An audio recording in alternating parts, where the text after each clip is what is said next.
এই যে আপনাদের দাদা চলে এসছে, নিয়ে এসছে ইলিশ মাছ। ওর একটা বন্ধু কোথা থেকে মানে ওদের বাড়ি থেকে মানে নিয়ে এসেছিলো, ফ্রিজের মধ্যে ওখানে রাখা ছিল অফিসে, আজকে এসে নিয়ে এসছে। এই বাবা, ওর বাড়িয়ে উঠে আমাদের ওগুলো ক্যারিয়ার থেকে বের করে এসে ফ্রিজের মধ্যে রেখে দিচ্ছে। চলুন তাহলে মাছগুলো ট্রান্সফার হয়ে গেছে, দেখে দিই।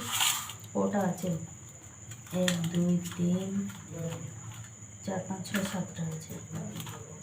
চলুন, অনেকগুলো মাছ, 1 কেজি মাছ আর কি। বলেছিল সমুদ্র নিয়ে এসছে চিলি চিকেন, ও নিজে বলেছিল চিলি চিকেন নিয়ে আসবে রুটি খাবে বলে। 2-3 সপ্তাহ আগে তো প্রায় বন্ধই ছিল ওর, ফার্স্ট কোনো রকম আনা হয়নি। তো এই জন্য হ্যাঁ, সেদিনকে আমি নিয়ে এসেছিলাম, ও খেয়েছিল বৃহস্পতিবার থেকে মাছ কিনে খেয়েছিল, নাহলে 2 সপ্তাহ ওর বন্ধই রাখা আছে ফার্স্ট ফুড। সেদিন আমি বাপিকে বলেছিল চিলি চিকেন নিয়ে এসছে। আমি এদিকে ওর জন্য একটু চা করছি আপনাদের দেখার জন্য। নমস্কার বন্ধু, আমার চ্যানেলে সকলকে জানাচ্ছি স্বাগতম। আজকের ব্লগটা আরম্ভ করছি আমি এখান থেকে। কালকে তো আমি দেখিয়েছিলাম রাত্রিবেলা আপনাদের দাদা এই ইলিশ মাছগুলো নিয়ে এসেছিলো, যেটা ডিপ ফ্রিজ ছিল, জাস্ট বের করলাম। এদিকে এই যে ভাতটা বসিয়ে দিয়েছি। সকালবেলায় এদিকে সমস্ত কাজকর্ম কমপ্লিট করে চান ফান করে পুজো করে সোনুকে নিয়ে গেছিলাম আঁকার ক্লাসে, ওকে আঁকার ক্লাসে দিয়ে চলে এসেছি। আর এদিকে এই যে এসে দেখছি মা ভাতটা বসিয়ে দিয়েছে। আর আসার সময় বাজার করে নিয়ে এসেছি, কলমি শাক এনেছি আর একটুখানি চিকেন নিয়ে এসেছি। মা দিকে যে কলমি শাকটা বাসছে। আর শুনুন যে ভালোবাসে খেতে পাঁপড়, সেই পাঁপড়গুলো নিয়ে এসেছি, রঙ বেরঙের সব পাঁপড় আছে, ওই দিকটা আছে পাঁপড়। মা এদিকে প্রথমে যে শাকগুলো বেছে নিচ্ছে ভাজার জন্য। আর ব্যাগের মধ্যে আছে লেবু, আর আছে হচ্ছে কুঁদরু, আপনাদের দাদা বললো কুঁদরু ভাজা খাবে সেই জন্য। তো আজকে রান্না হবে আমাদের ইলিশ মাছটা হবে, আর একটুখানি টক হবে। কালকে আপনাদের দাদা লঙ্কা নিয়ে এসছে, ঢেঁড়স নিয়ে এসছে, ঢেঁড়সগুলো মানে একটুখানি পাকা পাকা ঢেঁড়স, ও যেগুলো যেরকম খেতে ভালোবাসে সেরকমটাই নিয়ে এসছে। যাই হোক, অনেক রকমই রান্না বান্নার ব্যাপার আছে। আর শুনুন ছুটি হবে সেই 9:30টার সময়। এদিকে মা এগুলো মনে রেখে দেবে, আর মনে ভাজবে না, হাফটা নিয়েছে, হাফটা রেখে দিল। মশলাপাতিও বাটতে হবে। আর মার জন্য আজকে একটা নতুন গিফট এসছে, আপনাদের দাদা নিয়ে এসছে। তো চলুন গিফটটা কি একবার দেখিয়ে দিই। পুজোর গিফট, যাই হোক। তো মা দেখে খুব খুশি একদম, মানে সিস্টেমগুলো বোঝা যাচ্ছে না, ওই জন্য আপনার দাদা এখন দেখছে যে কোথায় কী সিস্টেম আছে না আছে। মার জন্য একটা জিও ফোন নেওয়া হয়েছে। অনেক দিন হলো মায়ের ফোনটা প্রায় খারাপের পথে পথে, একদম এরকম অবস্থা, মানে ফোনের এক্সপায়ার ডেট হয়ে গেছে বলতে গেলে, ফোনটা আর বেশি দিন বাঁচবে না। যাই হোক, আজকে স্পিকার খারাপ হয়ে যাচ্ছে, কালকে ব্যাটারি খারাপ হয়ে যাচ্ছে, কোথায় চার্জ পিন খারাপ হয়েছে, চার্জার খারাপ হয়ে যাচ্ছে। সেই জন্য গেছিলাম ফোনের দোকানে, আপনাদের দাদা আমি দুজনেই গেছিলাম। তো আমি বললাম যে তাহলে একটা ফোনই নিয়ে নাও, কেন খামাখা চার্জার ফার্জার। আমরা অ্যাকচুয়ালি গেছিলাম চার্জার আনতে, তো চার্জার আনতে গিয়ে সেখানে দেখি একটু জিও ফোনগুলো বিক্রি হচ্ছিলো, একটুখানি নিউ মডেলে নিয়েছি। যাই হোক, চলুন তাহলে দেখে নিই মডেলটা কেমন। নিয়েছি হচ্ছে আমরা শ্রীমা টেলিকম থেকে। আর এদিকে মা এই যে দুটো গেঞ্জি নিয়েছে আমাদের আজকাল 2 দিন আছে নেমন্তন্ন বাড়ি। বলছিলাম না আমার একজন মামা শ্বশুর মারা গেছিলেন, ওনাদের আজকে ঘাট, তো নেমন্তন্ন ছিল। যাই হোক, ডেকে দিয়ে গেছেন, তো দুটো দাদার জন্য এখানে নেওয়া হয়েছে, যেহেতু ওনারা অগ্নিকর্তা। আর আরও একজনের পাশের বাড়ি মামিমাদের ডাকা হয়েছে, দেখা যাক কী নেওয়া হবে। তো এই যে সীমা টেলিকম থেকে নিয়ে নিয়েছি। মার পুরনো ফোন থেকে সব ফোন নাম্বারগুলো কপি করে সেভ করতে হবে। এদিকে চার্জে বসানো হয়েছে মার পুরনো ফোনটা, আর মার নতুন ফোনটা চলুন দেখি। যাই হোক, একটু পরে দেখাবো। আপনাদের দাদা ওই সিস্টেম খুঁজে পাচ্ছে না, এখন কাস্টমার কেয়ারের সাথে কথা বলছে, তো একটু পরে আমি দেখাচ্ছি ফোনটা। জল এসে গেছে, এদিকে সব ভর্তি হয়ে পড়ে যাচ্ছে। এবার কলটা আমি বন্ধ করে ওদিকে যাই। মশলাপাতি অনেক কিছু বাটাবাটি সিস্টেম আছে, জানি না কী খাবে আপনাদের দাদা, কী রান্না করলে ইলিশ মাছ। এদিকে এই যে নিয়ে এসেছিলাম মুরগির ছাল, মানে ছাড়ানো বিক্রি হচ্ছিলো। শুনু যেহেতু খেতে ভালোবাসে, বাড়িতে সবাই ভালোবাসে, ওই ছাড়টা বিক্রি হচ্ছিলো, ওটাই নিয়ে এসেছিলাম। এদিকে এই যে মা এই যে মশলা দিয়ে দিয়েছি, কষাকষি চলছে। ওদিকে মা ইলিশ মাছটা মানে বাছবে, আমি এদিকে সর্ষেগুলো পেস্ট করে নিয়েছি। এটা মিক্সচার বলে জলটা ধুয়ে নিয়েছি। মা ঢেঁড়স ভেজে নিয়েছে টকের জন্য।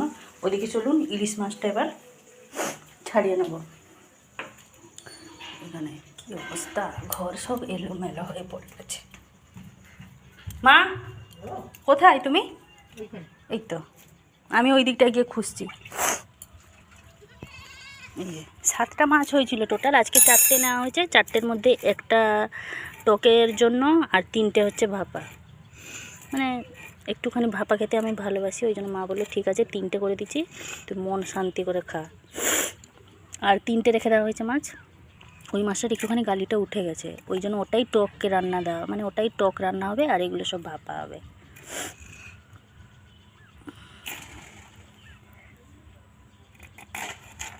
একটা বাটি নিয়ে আসছি, তেলগুলো রাখবে তো। ভাজাটা হয়ে গেছে। এদিকে এই যে পাঁপড় নিয়ে এসেছিলাম, পাঁপড়টা একটুখানি রোদে শুকনো দিয়ে দিয়েছি, যাতে যখন ছাঁকবো পাঁপড়টা মানে বেশ ভালোভাবেই হবে। নাহলে পাঁপড়ে না সব জল দিয়ে দিয়ে ওরা রাখে, ওই জন্য পাঁপড়ের উপরে কীরকম সাদা সাদা মতন ফুটে যায়। ওই জন্য মা প্রত্যেকবার বলে পাঁপড়টাকে সবসময় রোদে শুকনো দিয়ে ভাজতে।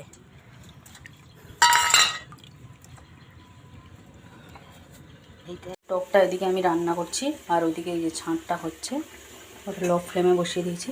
এদিকে টকের জন্য সর্ষে বাটাগুলো ছাঁকনিতে করে এই যেভাবে ছেঁকে নিয়েছি, আর মশলাটা ছাঁকটার জন্য বেশি হয়েছিল, একটুখানি বের করে দিয়ে দিলাম, অনেকগুলোই মশলা হয়ে যাচ্ছিলো।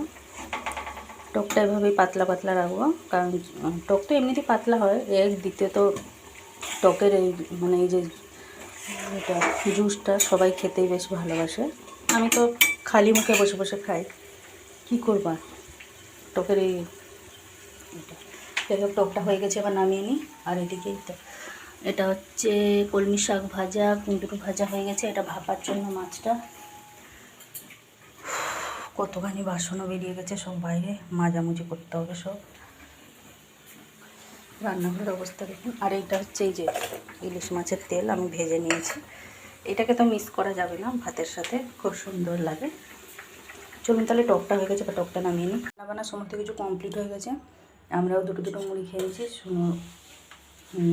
আসার পরেই। তো মুড়ি খেতে খেতে প্রায় 11টার মতন বেজে গেছে। শুনো যেহেতু মানে বাড়ি আসেনি বলে একটুখানি দেরি হচ্ছিলো, আপনাদের দাদা ওকে আনতে গেছিলো, ওদিক থেকে টুকিটাকি কাজকর্ম মিটিয়ে মাটিয়ে আস্তে আস্তে দেরি হয়ে গেছে। ওই মুড়ি খেতে খেতে প্রায় 11টাই বেজে গেছে। রান্নাবান্না সমস্ত কিছু কমপ্লিট হয়ে গেছে। ভাপা, টক, কুমড়ো ভাজা, কলমি শাক ভাজা, ইলিশ মাছের তেল, ওদিকে এই যে চিকেনটা। আর সুন্দর ভাত খাওয়া হয়ে গেছে, সেও ভাত খেয়ে নিয়েছে। ছাদের উপরে যে সমস্ত কাপড় চোপড় ছিল তাকে সব তুলে এনে সব ভাঁজ করে ঘরগুলো একটুখানি গুছাচ্ছিলাম, ফ্রিজে জল ভরে সব রাখলাম। মা ওদিকে বসে টুকিটাকি কাপড়গুলো সব কাচছে। এখন আর আপাতত কোনো কাজ নেই, একটুখানি বসবো। ভিজে চুলটাকে সকাল থেকে পাকিয়ে পুকিয়ে দিয়েই ঘুরছি, চুলটা একটুখানি শুকনো করবো। গরমেতে না সত্যি 5 পদ 6 পদ রান্না মানে বিরক্ত লেগে যাচ্ছে একদম।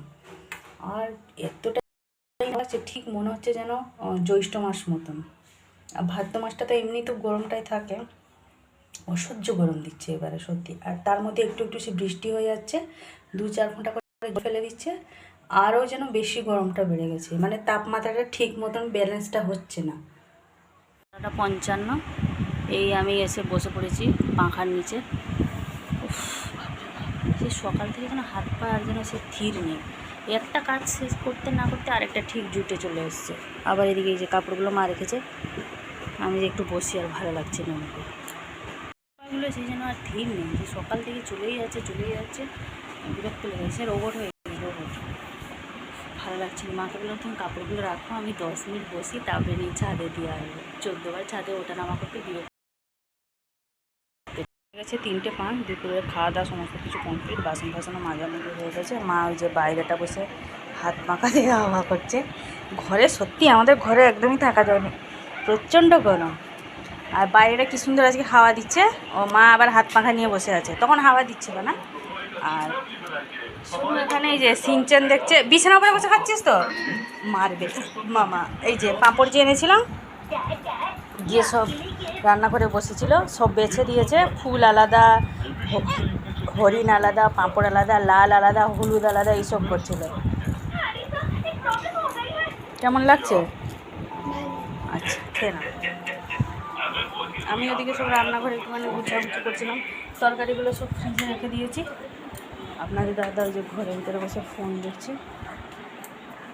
মা বাবা দুজনে বাইরে বসে আছে। আমি ছিলাম এতক্ষণে রান্নাঘরে প্রায় কাজকর্মগুলো গুছিয়ে নিয়েছি, তরকারিগুলো সব রেখে দিয়েছি। আর এর মধ্যেই যে পাতাগুলো মানে ছেঁকে এর মধ্যেই রেখেছিলাম, তেল এগুলো সব বিকালবেলা মাজবো। অবশিষ্ট তেলটা এর মধ্যেই আছে। চাটা বসিয়েছি কারণ এই যে একটা পাম্পার থেকে গেছে। যারা আমার চ্যানেলে পুরনো বন্ধু তারা জানেন আপনাদের দাদা ওর মানে 3:30 সময় চা খাওয়ার অভ্যেস, ঠিক আছে? যখন অফিসে থাকে 3:30 সময় ওদের চা দিয়ে দেয়। বাড়িতে এলেও ওই টাইমটা মানে ওর অভ্যাস মতন হয়ে গেছে, তো ওই জন্য ও চায় না অবশ্য, কিন্তু আমারই কেমন একটা খারাপ লাগে, যেহেতু সপ্তাহে একটা দিন আসে, ভাববে সেখানে আমি গিয়ে মানে 3:30 সময় খেয়ে নিচ্ছি, বাড়িতে আছি বলে খেতে পারছি না। এই চিন্তা ভাবনা যাতে ওর মধ্যে না আসুক সেই জন্য আমি এই যে চাটা বসিয়ে দিয়েছি, দিয়ে আটাটা মাখিয়ে নিলাম। উফ কী সুন্দর হাওয়া দিচ্ছে জানালা দিয়ে। আর এই যে এইটার মধ্যে সব পাঁপড় ভেজে রেখে নিয়েছি। আর শুনু আজকে আমাকে একটা কথা জিজ্ঞেস করেছে, বেশ ভালোই প্রশ্নটাও আমাকে করেছে।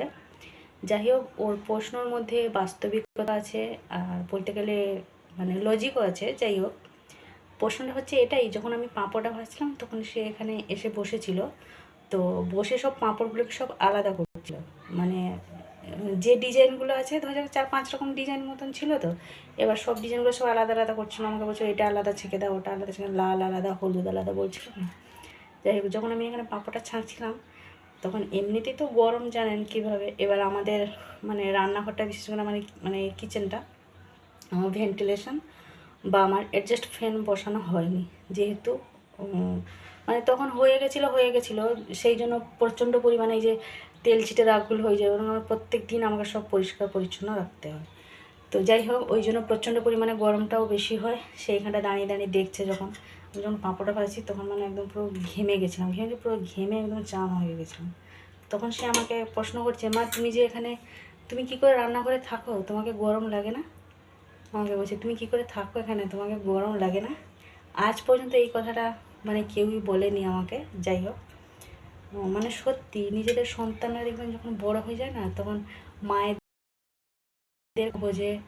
যাই হোক, মানে ওরা বুঝে যে আমার মার এটা কষ্ট হচ্ছে, কি আমার মার মন খারাপ হয়েছে, এই জিনিসগুলো ভালো লাগে। দেখবেন একসময় গিয়ে এই জিনিসগুলো ভালো লাগে, এই জিনিসের সন্তানরা যখন বুঝে না তখন দেখবেন মায়েদের কষ্ট হয় না।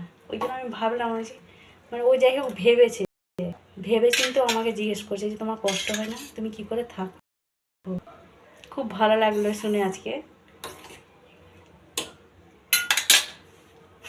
চলুন তাহলে চাটা এদিকে হচ্ছে হোক, আমি গিয়ে একটুখানি পাখাতে বসি। এবার যে বিকালের 5টা, বাবাকে চাটা দিয়ে দিয়েছি, আর মা আমি দুজনে বসে লজেন্স করছিলাম। বাবা এখানে টিভি দেখছে, লজেন্সটা হয়ে গেছে, মা এই যে সিল করছে ওখানটা বসে বসে। কিছুক্ষণ আগেই বেশ ভালো রকমের বৃষ্টিটা হয়ে গেল, আবার আকাশে মেঘ জমে আছে এক রাস, একদম যখন খুশি তখনই ঢেলে দেবে, কোনো গ্যারান্টি নেই। শুনুর আবার আজকে সন্ধ্যে 7টার সময় পড়া, 7টা থেকে 9টা। সামনে সপ্তাহে মনে হচ্ছে কোন একটা দিন অ্যাবসেন্ট হবে ম্যাডামের, ওই জন্য সেই অ্যাবসেন্ট দিনটাকে আজকে মেকআপ করে দিচ্ছে পড়িয়ে। 7টা থেকে পড়া, ও যখন শুনুকে দিতে যাব তখন একটুখানি বাস স্ট্যান্ড থেকে ফুলের দোকান থেকে হয়ে আসবো, কালকে যেহেতু সোমবার। আর এখন তো ফুলের মালা বেলপাতাটা এনে রেখে দেবো, তাহলে সকাল সকাল পুজো হয়ে যাবে। শুনু এখানে এই যে পাঁপড় খেয়ে একটুখানি বসে ফোন দেখছিল, এখন এই যে পড়তে বসেছে। সন্ধ্যেবেলা পড়া আছে, পড়তে বসেছে। 6:45 মতন বাজতে যায়। এদিকে আমার এই যে রুটি কমপ্লিট। এবারে বাসনগুলো টুকিটাকি চায়ের বাসনগুলো, এই বাসনগুলো সব বেরিয়েছে, এগুলো সব মাজবো এখন। আর শুনু এসছে এখন একটুখানি ফোনটা নেবে, মানে আঁকাটাও আঁকবে বলে সেই জন্য নিতে এসছে। মেলোডিটা কমে আনলাম রে, 2-3 দিন হলো আছে, তুই খেয়াল করিস। চলুন তাহলে ওদিকে ঘর দোরগুলো ঝাঁটতে টুকিটাকি কাজগুলো করে নিই, তারপরে এদিকে আবার একটুখানি ফ্রেশ হবো, সন্ধে দেবো, তারপরে শুনুকে আবার দিতে যাব, অনেক কাজ এখন।